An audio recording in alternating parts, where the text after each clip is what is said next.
আসন্ন গোলাপগঞ্জ উপজেলা পরিষদ নির্বাচনে ভাইস চেয়ারম্যান পদপ্রার্থী আফজাল আহমেদের উদ্যোগে পবিত্র রমজান মাস উপলক্ষে ইফতার ও দোয়া মাহফিল অনুষ্ঠিত হয়েছে। শনিবার উপজেলার ফুলবাড়ী পূর্বপাড়া এলাকার নিজ বাসভবনে এ ইফতার মাহফিল অনুষ্ঠিত হয়।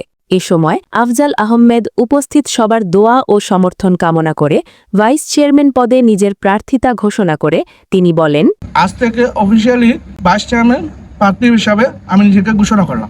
আমি চাচ্ছি যে আগামী উপজেলা নির্বাচনে ভাইস চেয়ারম্যান পদপ্রার্থী হয়ে আপনাদের সেবক হতে এবং আপনাদের একদম খাদেম হয়ে সবার সেবা করতে চাই এবং তারই সাথে সাথে আমাদের এই গোলাপগঞ্জ উপজেলাকে সুন্দর একটি মডেল উপজেলাতে যেন রূপান্তরিত হয় এই আশা আমরা ব্যক্ত করি।